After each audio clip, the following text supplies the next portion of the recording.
안녕하세요. 네, 위크 6인가요? 7인가요? 어쨌든 시작합시다.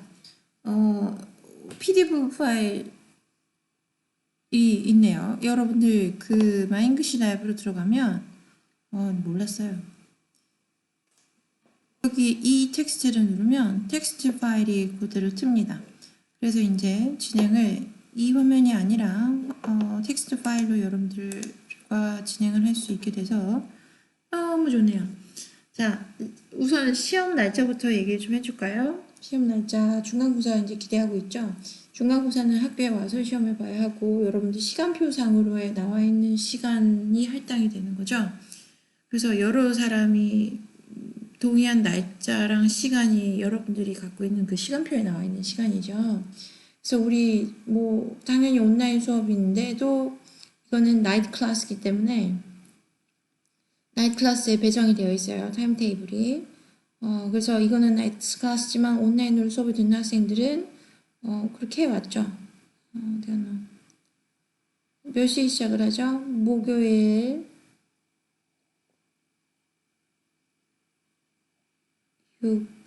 목요일날 6시네요. 목요일날 6시에 어디죠? 위치가?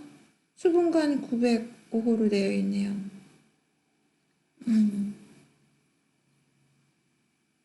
네, 목요일 6시 수분관 날짜는 칼렌더 봅시다.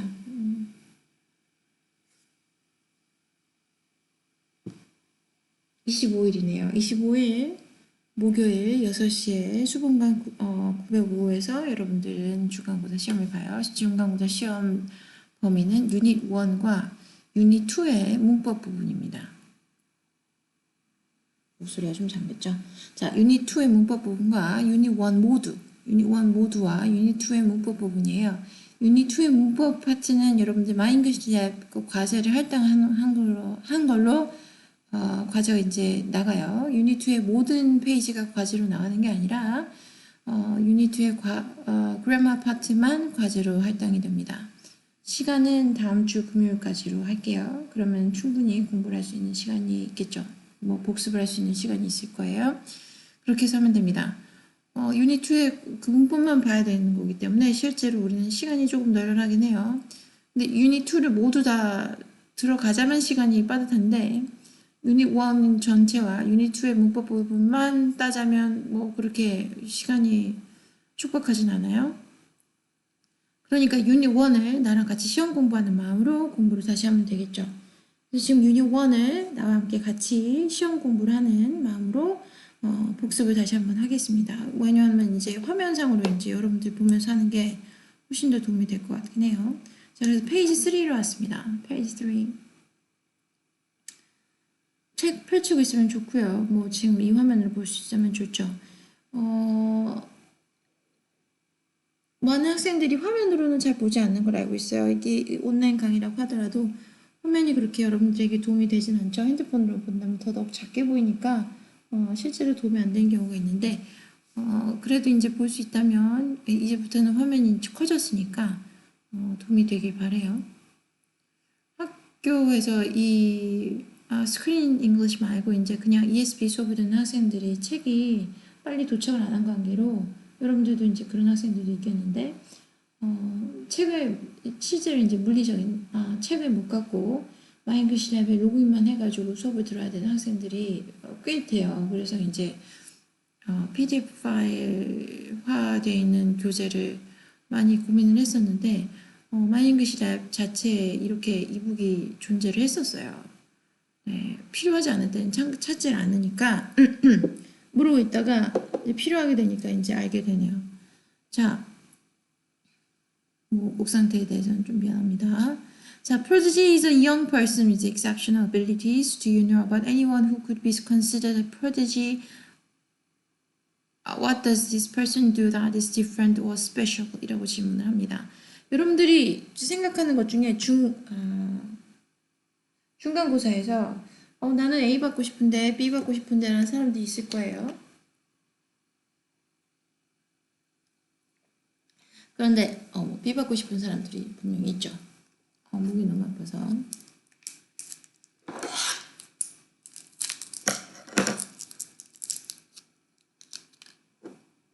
네, 저번에 얘기했듯이 스크린 영어는 교양 필수가 아니라 선택이기 때문에 굳이 영어 수업을 선택해서 듣는 학생들은 본인이 성적이 B를 받으니까 성적 B 받으려고 영어를 선택하진 않아요. 보통 A를 받으려고 선택들을 합니다. 그런데 목소리 좀 낮았죠. 사탕 하나 먹으니까. 네, 그런데 이제 여러분들은 30명에서 40명 가까이 되는 학생들이 이제 시험을 치르고 상대평가에서 성적이 정해지는 기준은 내가 시험을 잘 본다기보다 내가 다른 사람보다 시험을 잘 보는 게 기준이 되겠죠. 그죠? 상대평가니까요. 그러면 잘하는 학생들이 우르르 몰려 있다면 당연히 상대평가로서는 불리한 상황입니다. 그래서 여기서 B에서 A로 올라가는 방법에 대해서 설명을 좀 하자면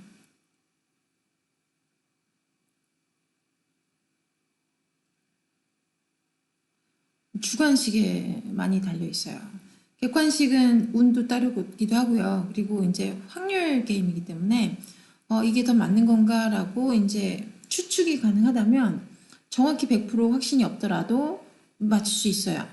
하지만 주관식은 100% 확신이 없다면 맞추기가 힘든 질문들이죠. 그래서 확률적으로 여러분들이 객관식에서 성적이 다 비슷하다는 얘기는 주관식에서 갈린다는 얘기예요. 그래서 주관식에서 여러분들이 성적이 B나 A나 C로 갈리는 경우도 생기는데 C는 보통 B, C는 객관식에서 벌써 갈리고요.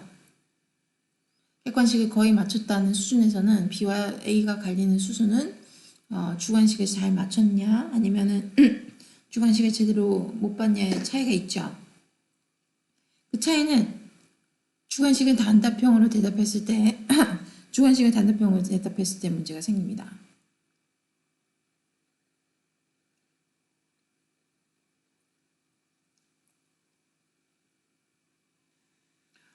여러분들이 지금 듣는 수업은 영어 전공 수업이 아니죠.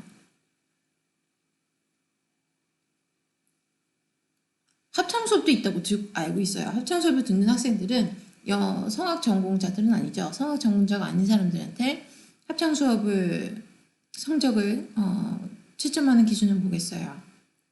출석과 그리고 노래를 시켰을 때 가사를 제대로 인지하고 있는지를 얘기를 하는 거죠. 가사 음정 박자를 알고 있는지를 물어보는 거지. 상대방의 신금을 울리는 영혼을 울리는 노래를 합창 지휘자 선생님이 예상하고 있진 않아요. 그러면 합창이라고 하더라도 B와 A를 나누는 기준이 있다고 한다면 어떤 기준일까요? 이 아이도 노래를 가사를 다 외웠고 이 아이도 노래를 다 외웠어요. 그러면 이제 사소한 부분에 있겠죠. 맞아요.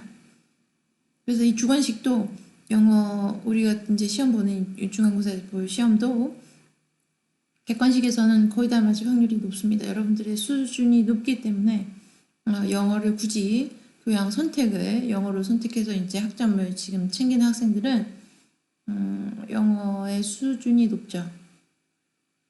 그럼 객관식은 거의 다 맞을 확률이 높아요. 그러면 어떻게 되죠? 주관식에서 갈리죠. 자, 이렇게 서도가 긴 이유는 여기에 있습니다. 영어 전공 수업이라면 자기의 능력과 영혼을 탈탈 털듯이 대답을 해야죠. 주관식 대답에. 교수님마다 다르시긴 하겠지만 하지만 교양 수업에서 그리고 많은 학생들이 있는 이 교양 수업에서 길게 쓰는 것은 여러분들한테 손해입니다.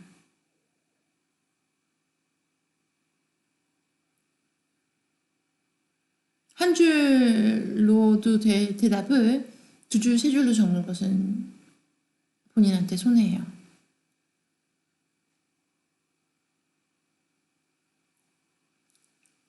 무슨 얘기냐면 먹을 것을 갖고 오세요 라고 했다는 질문이 있다고 합시다. 여러분들이 지금 백두산을 등정을 해서 거기 있는 산토끼를 잡아서 나한테 갖다 주는 거는 뭐 대단해요. 엄청난 거죠. 엄청난 거예요. 하지만 먹을 것을 갖고 오시오 라고 했을 때 이 밑에 있는 CU에서 라면 하나 갖고 오는 사람은 훨씬 더 빨리 갖고 왔겠죠. 그럼 그 사람이 점수를 가져가죠. 정성의 점수가 아니라 신속, 청화. 그 다음에 요구하는 요구사항에 대한 그냥 대답이 충분한가 안 충분한가에 따지는 거지 정성을 따지지는 않습니다. 적어도 이 수업에서는 그래요. 그래서 정성이라기보다, 그러니까 노력이라기보다, 노력하는 거는 교양 영어 수업에서 별로 도움이 되지가 않아요. 노력 말고 정확하게 하는 게 중요합니다. 차이가 느껴지십니까? 노력은 뭐예요? 피땀 눈물이죠. 맞아요. 노력은 피땀 눈물이에요. 하지만 정확은 이거 몇 센치야? 라고 물어봤을 때 네가 이거 몇 센치인지 정말 궁금하구나. 내가 네 마음을 알지. 몇 센치인지 알고 있으면 참 좋을 거야. 라고 내 마음을 이해해달라는 얘기가 아니라 어디든 빨리 자를 뭐 가져오든 뭘 갖고 오든 해가지고 재서 알려주는 걸 원하는 거예요. 오늘 며칠이야? 라고 물어봤을 때 오늘이 며칠인지 네가 정말 궁금하구나. 나도 오늘 며칠인지 궁금하지. 시간이 참 정말 빨리 흐르지 않니? 왜 그런 생각을 했을까? 이걸 하는 게 아니에요. 지금 며칠인지 알려달라고요. 오늘 며칠이냐고. 한국은 며칠이지만 우리나라보다 8시간, 12시간 시차가 있는 나라는 아직은 12시간이지. 요거 알려달라는 얘기 아니야. 그냥 지금 우리나라, 지금 now. 내가 있는 이곳 몇 시야? 라고 물어본 거예요. 그럼 만약에 여러분들에게 1번 질문입니다. Prodigy is a young person with exceptional abilities. Do you know anyone who could be considered a prodigy? What does this person do that is different or special? 이라고 물어봤으면 너 이 사람 뭐 알아? 라고 물어봤으면 뭐예요 질문이? Do you know about anyone who could be considered a prodigy? 자, Do you know about anyone who could be considered? Do you know about anyone? 너 개인적으로 옆집에 살았는 그 친구를 물어보는 게 아니에요.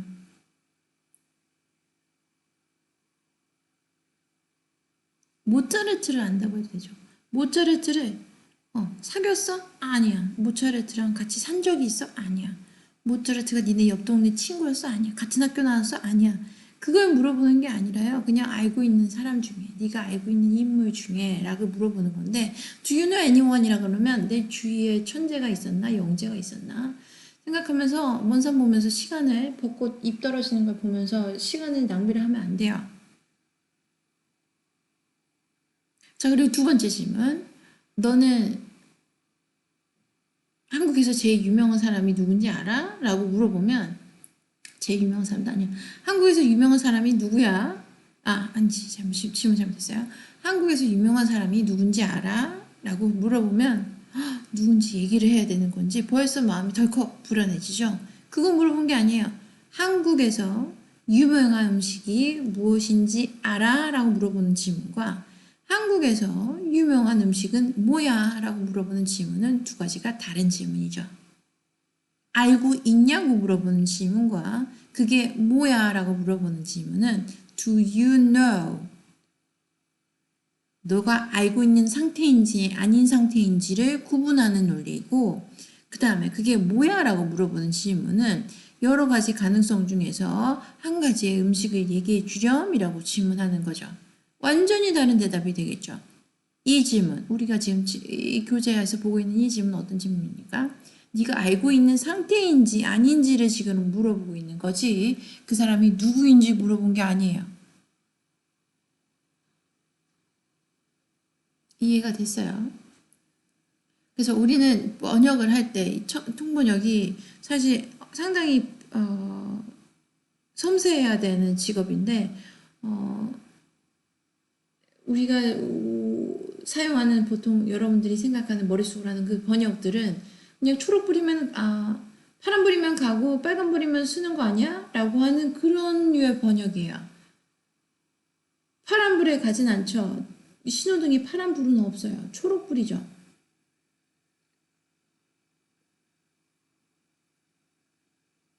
그렇죠? 근데 누가 파란불이라고 했을 때, 야, 파란불에 가는 게 아니라 초록불에 가는 거지 라고 따지는 사람들은 없어요. 그냥 그게 그러려니 하고, 파랗다는 의미가, 푸르다는 의미가 청의 의미고, 청의 의미는 푸르다와 초록색 빛과 이제 비슷하다는 의미로 그냥 사람들이 그냥, 그러려니 하고 그냥 넘어가는 거지, 그걸 굳이 따지진 않죠. 그죠? 하지만, 여러분들이 명화를 복구해야 되는 상황이라면 명화가 이제 좀 훼손이 됐어요. 시간과 이제 세월에 의해서 오염이 되기도 하고 그래서 이걸 복구를 해야 되는 상황이라면 그냥 냅다 하얀색 페인트를 거기다 덧칠을 하진 않겠죠.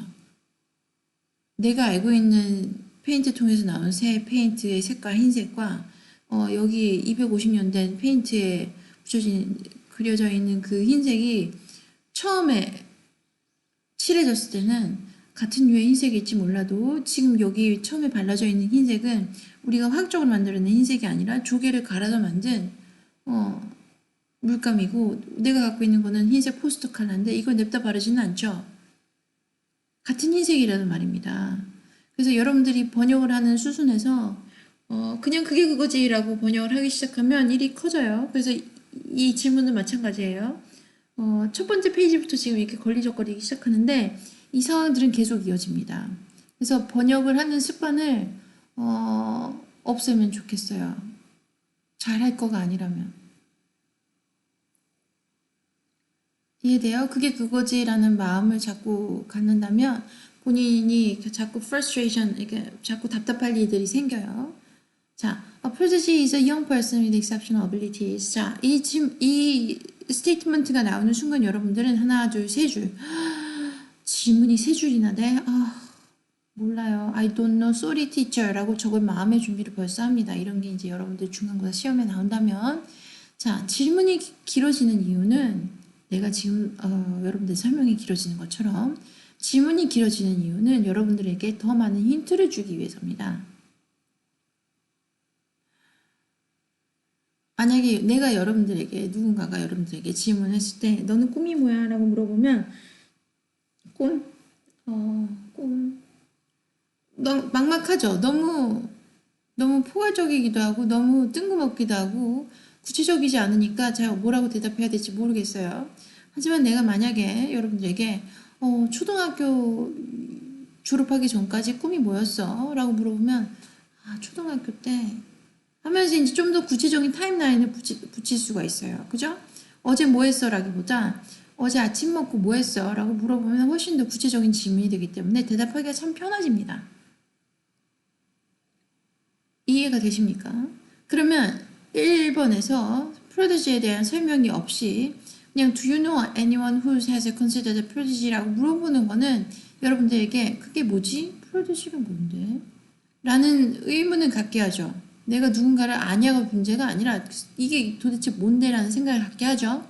그러니까 먼저 설명을 해준 거죠. 단어에 대한 설명을 먼저 해주고 질문을 한 거예요. 그래서 질문이 길어지게 보입니다. 사실 뭐예요? 여러분들에게 답을 먼저 줬어요. 만약에 질문에서 김치란 한국에서 만들어낸 야채를 배추 또는 무를 통해서 발효시킨 건강에 좋은 뭐 10대 뭐 건강 발효 음식입니다. 뭐 이렇게 얘기를 한다고 하면 그 다음에 질문은 뭐야? 너는 do you know?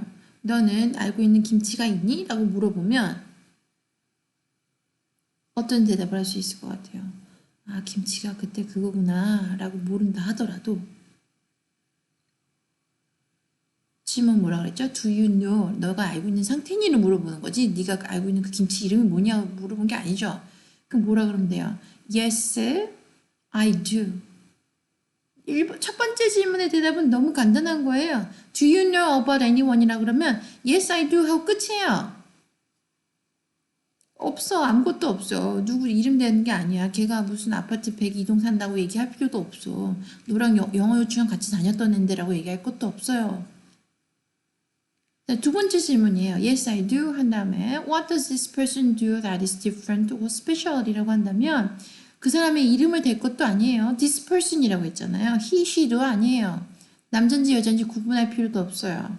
그리고 different or special이라고 물어봤으니까 어떡하지 막막하지 라고 할 게 아니라 첫 번째 문장을 보세요. A prodigy is a young person with exceptional abilities 라고 그랬죠? 여기 그대로 대답하면 돼요. What does this person do? 자, 그럼 어떻게 대답해요? This person 대문자 시작하죠. T. This person do야 does야? does죠. This person does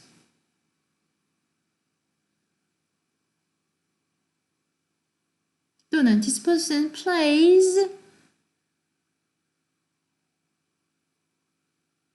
piano with exceptional abilities 라고 하면 되죠. This person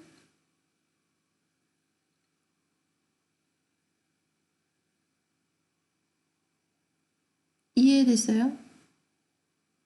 피아노든 진짜 실제로 알고 있는 사람 얘기하라는 게 아니에요. 여러분들이 얘기했을 때 피아노가 play the piano가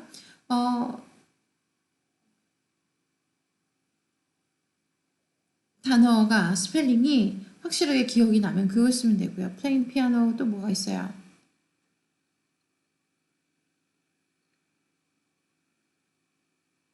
뭐가 있죠?